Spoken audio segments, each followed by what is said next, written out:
8 sack of rice, beer, gasol, uling. Wow, ang dami. Overtime, gabi na. Pero eto at kararating pa nga lang nila. May dala na naman nga silang bagong bigas. Nang mga sandaling ito nga ay wala nga pumasok na taga-deliver. Kaya naman nga ngayong araw, si Papa muna ulit mag-deliver. Nagkataon naman talaga na marami kaming pa-order na bigas. Imagine mo ba naman, 8 kalahating sako ng bigas, mga gasol, uling at mga beer. O diba, panalo. Bihira nga lang din yung mga pagkakataong ganito kasi nagkataon naman talaga na biglang ang bumaba yung bigas pagkatapos nakakuha si Papa ng mas murang ang bigas. Siyempre tayo mga Pinoy, alam niyo na, mahilig talaga tayo dun sa mura. Siyempre, sino ba naman ayaw? Kapag kasi may mga umu-order sa amin, madalas talaga halos pinagsasabay-sabay na ni Papa ng deliver para kumbaga isang takbo na nga lamang. Para kumbaga sulit sa biyahe at hindi nga rin daw akses sa gasolina. At kapag din may mga pagkakataong ganito, walang magdi-deliver, si Papa na din na magdi-deliver. Tapos siya na din yung pahinante o saan ka pa, 2-in-1 na yan. Mahal bayad ko dyan. Kadalasan nga nang umorder sa amin ng bigas ay yung mga kapwa nga lang din namin nagtitinda.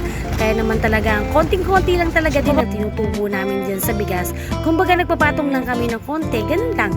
Ang mahalaga ay hindi nga nila din yan inuutang. At isa pa, napakabilis talagang umikot ng puhunan kapag ganyan. Kaya naman nga dahil doon, eto nga at naubos nga agad yung una naming mga stock na bigas. Eto nga ay iba na namang klase nga ng bigas. Ang gawa kasi namin, basta kami may mga stock at alam namin talagang napakabilis maubos.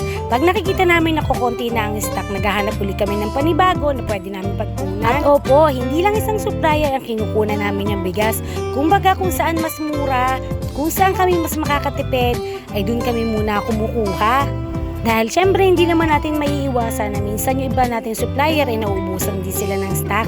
Kaya dapat talaga kapag negosyante ka, maabilidad ka at magaling ka talaga maghanap kung saan makakabili ng mas mura. At nasa ganon ay maibenta rin natin ng mas mura. Pero maikwento ko nga lang sa inyo, marami talaga nagtaka sa aming mga bigas nga dahil sobrang baba nga daw. Yung iba ay naghihinala nga, akala nila ay hindi tunay. Pero alam niyo ba na hindi ko sila masisisi dahil nung unang may dumating sa amin ng mura ng bigas, maging ako man ay naghinala din.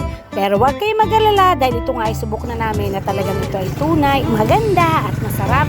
Kaya wala kayong dapat ipag-alala, kaya naman di na.